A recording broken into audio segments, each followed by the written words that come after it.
Hello everyone. Today I am here with transportation in animals and plants for class 7. In the previous video you have seen that what is blood, what are their function and the components of the blood. In this video we will discuss about the blood cells. That means what are the different types of the blood cell. So let's see. There are generally 3 types of blood cells and it covers about 45% of the blood volume. So these are red blood cells, which is also known as red blood corpuscles or RBC or erythrocytes. Next is white blood cells, which is also known as WBC or leukocytes. And the last one, that is platelets, which is also known as thrombocytes. So now one by one we will read about that. So first is RBC. RBC, that is red blood cells. So let's see, that means some more about the RBC. Right now I told you that RBC is also known as erythrocytes and it is biconcave in shape. Lifespan of RBC, that is about 90 to 120 days and size is about 5 to 8 micron and it is formed in bone marrow. Either RBC, WBC, all are formed in bone marrow. It carries oxygen to the body cells. So the main function of the RBC is to carry oxygen.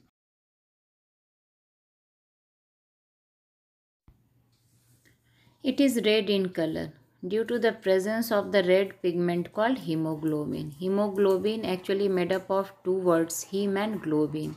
Heme, that related to the iron, and globin, that is a type of protein. RBC count in human, that is 4.5 to 5 million per cubic volume of the blood, which is generally in milliliter.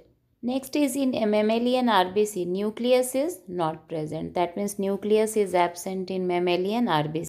RBC is very important. Actually, it carries oxygen inside our body. So if there is deficiency of iron, which leads to the deficiency of hemoglobin, and there will be less amount of RBC. Next blood cells, that is WBC or white blood cells, or it is also known as white blood corpuscles or leukocyte. So let's see some more about the white blood cells. It is also known as leukocytes and it is larger than RBC. Lifespan of white blood cells, that is 13 to 20 days. It, like RBC, it is also formed in bone marrow. It is irregular in shape and it is very important. There are various types of WBC. WBC generally are of 5 types, that is monocytes, lymphocytes, eosinophil, basophil and neutrophil. And generally it is categorized in granulocyte and agranulocyte. WBC, that is also known as warrior cells. Why? Because it fight against the diseases. It is very helpful for the immunity of the body and it is less in number in comparison to RBC. That means if RBC are 600, then WBC is 1. So there is the ratio of 600 is to 1. So we can say that WBC, that is very important for the immunity of the body, and if the number of the WBC cells that increases, that means it signifies that there is infection inside our body. Next blood cells, that is platelets, and platelets, that is very important. It is also known as thrombocytes and it helps in the blood clotting. So let's see some more about the platelets. It is also known as thrombocytes. That means the other name of the platelets. It is oval or discoid in shape. Like RBC, it has no nucleus and it is also formed in bone marrow like other blood cells. Lifespan of platelets, that is around 7 to 9 days.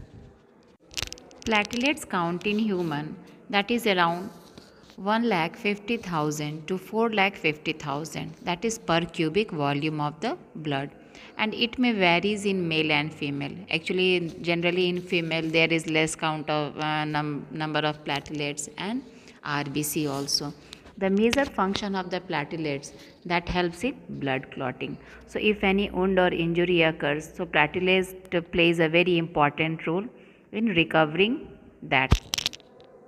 And might be you have heard about that, means if anyone suffering from the dengue fever, then platelets count decreases, and it may causes, that means, various harmful effects on the body. So that's why we can say that how important these platelets are.